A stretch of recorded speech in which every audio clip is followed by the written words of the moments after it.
Next few క్వశ్చన్స్ని మనం చూద్దామండి. ఆల్రెడీ బయాలజీలో పార్ట్ 1 అనేది నేను పెట్టాను, అప్లోడ్ చేశాను. సో అది చూసిన తర్వాత ఈ వీడియోని చూడండి. సో ఇంకా సుత్తి లేకుండా మనం క్వశ్చన్ని కంటిన్యూ చేద్దాం. సో ఏమడుగుతున్నాడండి 6th question, name the vitamin whose deficiencies excessive bleeding అంటున్నాడు. ఆల్రెడీ నేను బ్లడ్ క్లాటింగ్ అప్పుడు నేను చెప్పానండి సో విటమిన్ కే అని. సో దీనికి కూడా సేమ్ ఆప్షన్ అండి. సో దీనికి ఆన్సర్ ఏమవుతుందంటే ఆప్షన్ డి, విటమిన్ కే. అసలు బ్లడ్ బ్లీడింగ్కి సంబంధించింది ఏదైనా ఉంది అంటే విటమిన్, అది విటమిన్ కే అండి. ఓకేనా. అలాగే నేను ముందు వీడియోలో చెప్పాను విటమిన్ కే ఏ ఫుడ్లో ఉంటుంది ఏంటని చెప్పేసి నేను ముందు వీడియోలో చూసాను. అది కానీ చూడకపోతే ఒకసారి చూడండి. అండ్ ఇంకోటి ఏంటంటే విటమిన్ కే అనేది ఎక్కువగా ఐరన్ ట్యాబ్లెట్స్ అని, తర్వాత విటమిన్ కే అనేది ఎక్కువగా ప్రెగ్నెంట్ ఉమెన్స్కి ఇస్తారండి. అంటే కొంచెం వాళ్ళకి అంటే బ్లడ్ బ్లీడింగ్ అవ్వకుండా సో ఆపడానికి సో విటమిన్ కే ట్యాబ్లెట్స్ అనేవి ఇస్తూ ఉంటారు. ఓకే. సో 7th క్వశ్చన్ మనం చూసినట్లయితే ఏమంటున్నాడండి, which part of the brain regulates the breathing అంటున్నాడు.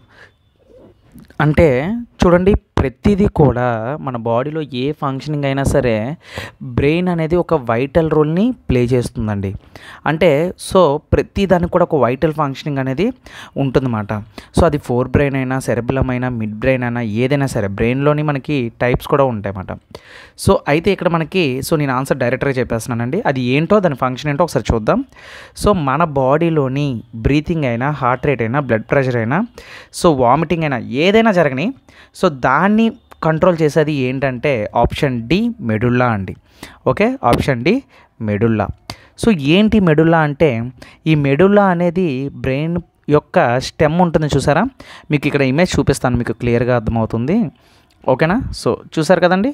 సో ఇమేజ్ మీరు చూసినట్లయితే ఒక్క నిమిషం. ఓకే. సో ఇక్కడ మీరు చూడండి, ఇక్కడ ఇమేజ్ కానీ మీరు చూసినట్లయితే ఇమేజ్లోని ఇక్కడ మీరు బ్రెయిన్ని చూసినట్లయితే ఒక సిగ్నల్ అండి. ఇక్కడ మీరు చూడండి, బ్రెయిన్ ఒకసారి చూపిస్తున్నాను. ఓకే. సో ఇక్కడ మీరు బ్రెయిన్ని చూసినట్లయితే ఇక్కడ నేను రెడ్ కలర్తో మార్క్ చేస్తున్నాను చూడండి. ఇది బ్రెయిన్ స్టెమ్ అండి. ఈ కిందన ఇగో ఈ పార్ట్ అంతా దీన్ని స్టెమ్ అంటారు. అయితే ఈ స్టెమ్ దగ్గర ఇక్కడ ఈ పార్ట్ని ఏమంటారంటే మెడుల్లా అంటారండి. ఇక్కడ ఇచ్చారు చూసారా, దీన్ని ఏమంటారు, మెడుల్లా అంటారు. సో ఈ మెడుల్లా మనకి ఏంటంటే బ్రెయిన్ స్టెమ్లో ఉంటుందండి. So it is responsible for the breathing అండి. ఓకేనా. ఇది బ్రెయిన్ స్టెమ్లో ఉంటుందని చెప్తారు, పార్ట్ ఆఫ్ బ్రెయిన్ స్టెమ్ అంటారు. ఓకే, బ్రెయిన్ స్టెమ్తో ఒక పార్ట్ మాట. అయితే ఇక్కడ మీరు చూసినట్లయితే చూడండి, ఇక్కడ మనకి ఇచ్చాడు breathing control centre stimulated by. So మనకి బ్రీతింగ్ కంట్రోల్ ఎటువంటివి, CO2 increase, pH decreases in blood. అలాగే చూడండి, ఇక్కడ చూడండి, nerve signals indicating the CO2 and O2 levels. చూసారా, అంటే మన బాడీలో ఉండే carbon dioxide gases, oxygen gases యొక్క లెవెల్స్ అనేవి కూడా ఇది ఇండికేట్ చేస్తుందన్నమాట. అంటే మరి ఎందుకు సార్ ఇది, అంటే ఏ విధంగా వర్క్ అవుతుంది అంటే, మనం బ్రీతింగ్ తీసుకున్నప్పుడు చూడండి, మనం బ్రీతింగ్ మీద ఎప్పుడైనా ఫోకస్ చెయ్యం. మెడిటేషన్ చేసిన వాళ్ళు ఎక్కువగా బ్రీతింగ్ మీద ఫోకస్ చేస్తూ ఉంటారు. వాళ్ళు ఏంటంటే ఊపిరి ఎలా తీసుకుంటున్నారో వాళ్ళు ఫోకస్ చేస్తారు. ఆ విధంగా మనం ఏంటంటే మనకు తెలియకుండానే ఊపిరి మనం పీల్చుకుంటూ ఉంటాం, మనం పట్టించుకోం. సో ఇవన్నీ చేసేది ఏంటంటే మెడుల్లా అండి. Medulla is the responsible for the breathing. అందుకే ఈ మెడుల్లా కోసం ఎప్పుడు కూడా గుర్తుపెట్టుకోండి. ఓకేనా. ఇక్కడ పాయింట్స్ రాస్తున్నాను, కావాలంటే మీరు అది రాసుకోవచ్చు. మెడుల్లా ఇప్పుడు చూసారు కదా బొమ్మలో, ఇక్కడ చూడండి, మీరు చూసినట్లయితే మెడుల్లా చూడండి, నర్వ్ సిగ్నల్స్ ట్రిగర్ కాంట్రాక్షన్. అయితే ఈ మెడుల్లా దేనికి సిగ్నల్స్ పంపిస్తుంది, హార్ట్కి పంపిస్తుంది. అలాగే దీన్ని డయాఫ్రామ్ అంటారండి. ఇక్కడ దానికి చూడండి, కిందన హార్ట్ కిందన ఉంటుంది ఇది. ఈ డయాఫ్రామ్ కూడా కాంట్రాక్షన్ అన్నమాట. ఇది పైకి కిందకి కాంట్రాక్ట్ అవుతూ ఉంటుంది ఊపిరి పీల్చుకున్నప్పుడు. అప్పుడు ఏమవుతుందంటే ఈ డయాఫ్రామ్ కిందకి పైకి కాంట్రాక్షన్ అవుతుందన్నమాట. మజిల్స్ అనేవి ఏమవుతాయి, కాంట్రాక్షన్ అవుతాయి. ఓకే. అలాగే మనకి CO2 అండ్ O2 గ్యాసెస్ కూడా మనకి ఇక్కడ మనకి ఈ ఫంక్షన్లోనే ఏంటంటే బ్యాలెన్స్ అవుతాయి అన్నమాట ఈ మెడుల్లాలోని. ఓకేనా.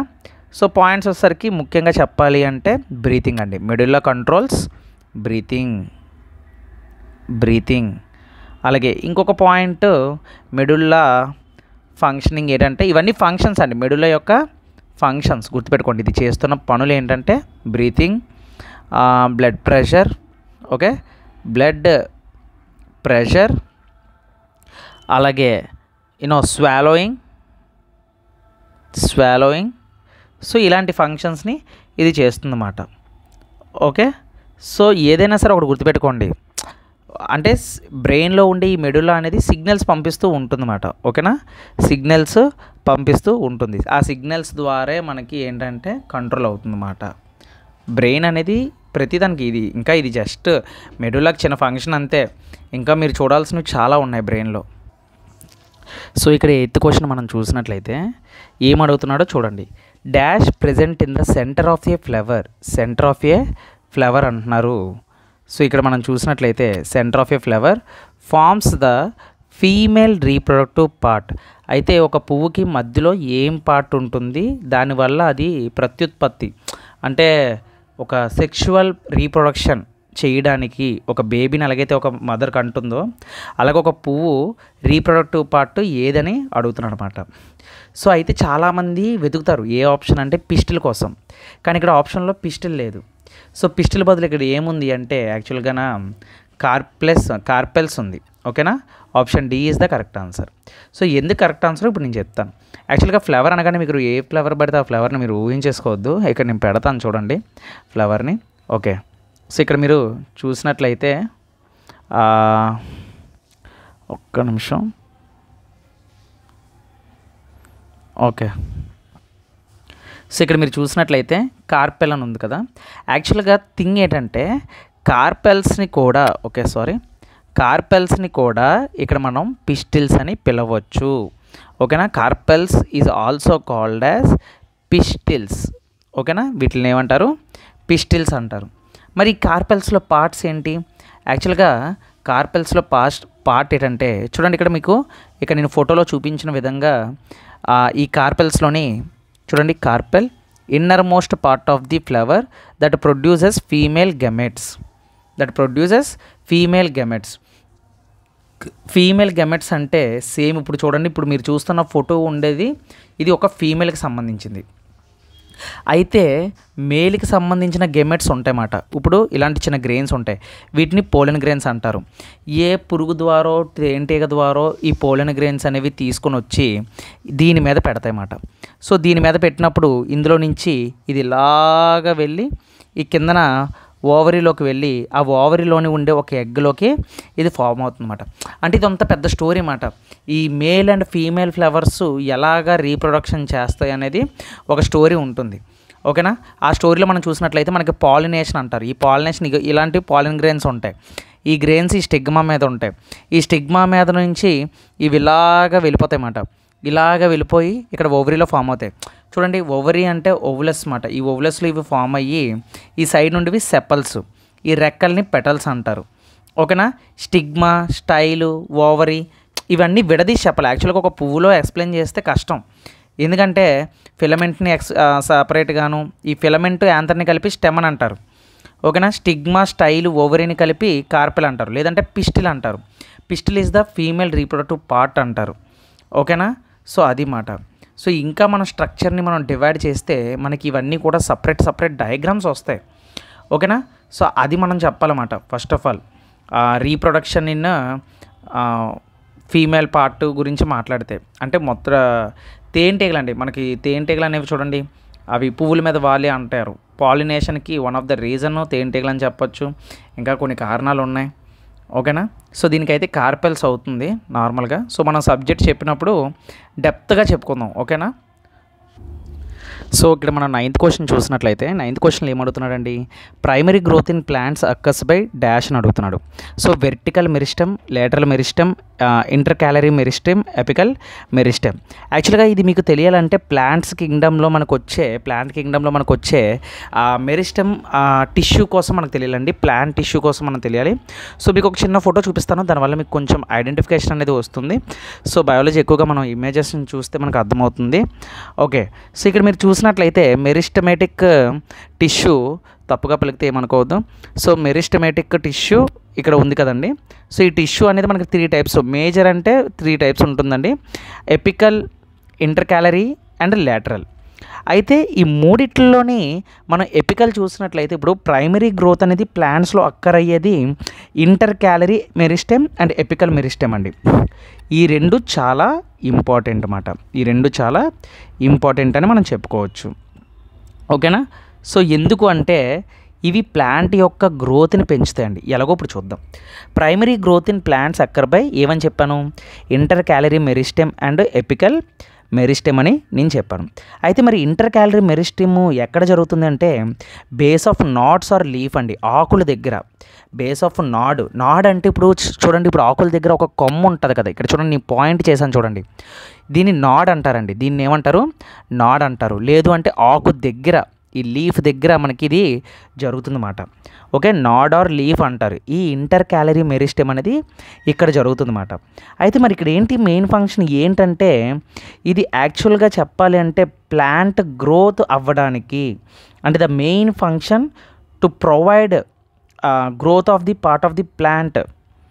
ఎక్కడైతే ప్లాంట్ ఎదుగుందో ఇప్పుడు ఆ కొమ్మ ఎదగడం కానీ, ఆ నాడ్ ఎదగడం కానీ, సో ఇవన్నీ కూడా ఈ యొక్క ఇంటర్ క్యాలరీ మెరిస్టెమ్ ద్వారా జరుగుతుందన్నమాట. అంటే ఇది గ్రోత్ ఆఫ్ ప్లాంట్ అని మనం చెప్పొచ్చు.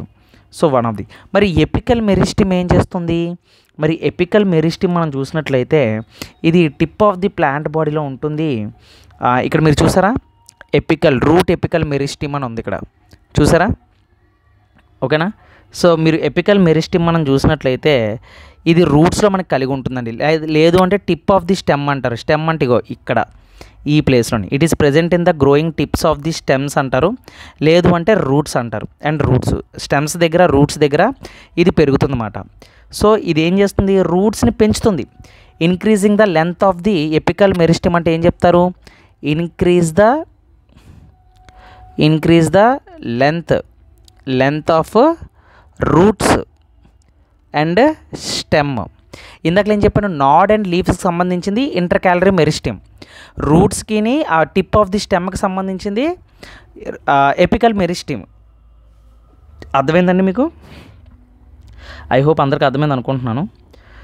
సో ఇవి ఈ రెండు కూడా చాలా ఇంపార్టెంట్ అండి. ఇవి ముఖ్యంగా చెప్పాలి అంటే ప్లాంట్లోని గ్రోత్కి సంబంధించినవి. ఓకే. సో నెక్స్ట్, సో ఇక్కడ మనం ఆప్షన్ చూసినట్లయితే ఈ రెండు ఎక్కడ ఉన్నాయి, so intercalary meristem and apical meristem. So C and D అని మనం చెప్పుకోవచ్చు. Option D is the correct answer. So వీటి కోసం ఇంకా డెప్త్గా వెళ్తే మనకి కొన్ని పాయింట్లు అనేవి మనకి వస్తాయండి. సో మనం క్లాసెస్ నేను వీటి కోసం చెప్పినప్పుడు నేను డెప్త్గా చెప్తాను. ఓకేనా. సో క్వశ్చన్స్ కాబట్టి సో నేను డెప్త్గా చెప్తే ఇది చాలా లెంతీ అయిపోతుంది. ఓకేనా. సో నెక్స్ట్ క్వశ్చన్ చూద్దాం. సో ఇక్కడ మనకి 10th క్వశ్చన్ మనం చూసినట్లయితే what is the percentage of methane in biogas అంటున్నాడండి. యాక్చువల్గా సో క్వశ్చన్ అయితే చాలా సింపుల్గానే ఉంది, కానీ సో మ్యాటర్ అయితే చాలా ఎక్కువ ఉంటుందండి. ఏంటంటే what is the percentage of methane అంటున్నాడు. సో మీథేన్ అంటే ఏంటండి, మీథేన్ అనేది ఒక గ్యాస్. మనకి ఇది ఏంటంటే దీని యొక్క కెమికల్ ఫార్ములా ఏంటంటే CH4 అండి. మీథేన్ యొక్క కెమికల్ ఫార్ములా ఏంటి, అదే కెమికల్ లాగా చెప్పాలంటే CH4, కార్బన్, ఒక కార్బను 4 హైడ్రోజన్స్ అని చెప్తారు. ఓకేనా. మరి ఇదేంటి బయోగ్యాస్లో ఎంత పర్సంటేజ్ ఉందని అడిగాడు. అసలు వాట్ ఈస్ బయోగ్యాస్ అండి. ఓకేనా. బయోగ్యాస్ అంటే ఏంటో ఒకసారి చూద్దాం. సో బయోగ్యాస్ని ఇంకో పేరుతో పిలుస్తారు. ఈ బయోగ్యాస్ని మనం గోబర్ గ్యాస్ అని కూడా అంటారండి. ఈ గ్యాస్ని ఏమంటారు, గోబర్ గ్యాస్ అంటారు. సో యాక్చువల్గా ఈ బయోగ్యాస్ అనేది మనకి న్యాచురల్గా వచ్చేదేనండి. అందుకనే దీన్ని ఒక న్యాచురల్ రెన్యూవబుల్ రీసోర్స్ అంటారు. రెన్యూవబుల్ రీసోర్స్ అంటే ఫర్ ఎగ్జాంపుల్ మీకు నేచర్ ద్వారా ఏదైనా వస్తే దాన్ని రెన్యూవబుల్ రీసోర్స్ అని అంటారండి. ఇప్పుడు సపోజ్ సన్లైట్ వస్తుంది. ఓకేనా. సో వాటర్ ఉంది, అలాగే మనకి లైట్ ఉంది, ఇవన్నీ కూడా రెన్యూవబుల్ రీసోర్సెస్ అని మనం చెప్పచ్చు. అలాగే ఈ గోబర్ గ్యాస్ కూడా మనకి రెన్యూవబుల్ రీసోర్స్ నుంచే తీసుకుంటాం అన్నమాట. ఫర్ ఎగ్జాంపుల్ దీన్ని ఎలా యూటిలైజ్ చేసుకుంటాం, యాక్చువల్గా this gobar gas used for the cooking అండి. పీపుల్ యాక్చువల్గా దీన్ని ఎలా యూజ్ చేస్తారంటే కుకింగ్కి యూజ్ చేస్తారు. అండ్ అలాగే లైట్నింగ్, ఏదైనా కాల్చడానికి లైట్నింగ్ కోసం యూజ్ చేస్తారు. ఓకే. ఎందుకంటే యాక్చువల్గా ఈ బయోగ్యాస్లో ముఖ్యంగా చెప్పాలి అంటే 3 టైప్స్ ఆఫ్ కెమికల్స్ ఉంటాయండి. ఒకటి CO2 ఉంటుంది, అలాగే ఇందులో హైడ్రోజన్ ఉంటుంది. ఓకే, గుర్తుపెట్టుకోండి, హైడ్రోజన్ ఉంటుంది. అలాగే ఇందులోని మీథేన్ ఉంటుంది. ముఖ్యంగా ఇందులో ఉండే గ్యాసెస్ అని మనం చెప్పుకోవచ్చు. అంటే యాక్చువల్గా హైడ్రోజన్ గ్యాస్ అనేది అంటే ఇంకో గ్యాస్ అని చెప్తారండి ఎక్కువగా, కాకపోతే ఆ గ్యాస్ ఎక్కువ ఉండదు, బట్ మెన్షన్ అయితే చేస్తారు. ఏంటంటే హైడ్రోజన్ సల్ఫైడ్ అండి. సో ఇది మెన్షన్ చేస్తారు, చాలా తక్కువ అమౌంట్ ఉంటుంది అన్నమాట. అయితే మరి ఈ బయోగ్యాస్ని ఎలా బ్రేక్ డౌన్ చేస్తారు అంటే ఎలా తీసుకొస్తారంటే యాక్చువల్గా ఈ బయోగ్యాస్లో మీరు చూసినట్లయితే అడుగుతారు కొన్నిసార్లు, ఇలాంటి క్వశ్చన్లు కూడా అడగొచ్చు, ఇందులో ఆక్సిజన్ ఉంటుందా అని. లేదండి, ఇందులో ఆక్సిజన్ ఉండదు, ఆబ్సెన్స్ ఆఫ్ ఆక్సిజన్ అని మనం చెప్పొచ్చు. ఇందులో ఆక్సిజన్ మాలిక్యూల్స్ కానీ ఆక్సిజన్ కానీ ఇందులో ఉండదన్నమాట. అందుకే ఈ బయోగ్యాస్ తయారు చేసినప్పుడు కదా biogas is produced by the break down of organic matter anaerobically అంటారు. అంటే దాని అర్థం in the absence of oxygen. Anaerobically అంటే in the absence of oxygen. It is produced from raw material. అంటే ఇది యాక్చువల్గా it is produced from raw మెటీరియల్స్తో produce అవుతుందన్నమాట. ఓకే, సో రా మెటీరియల్ తోటి తయారవుతుందండి. ఓకేనా. సో ఆ రా మెటీరియల్ ఏంటో చూద్దాం. ఓకేనా, డీటెయిల్గా ఒకసారి చూద్దామండి. రా మెటీరియల్స్ తోటి బయోగ్యాస్ ఏంటి తయారవుతుంది అంటే, సో మనకి ముఖ్యంగా చెప్పాలి అంటే మునిసిపల్ వేస్ట్ అండి.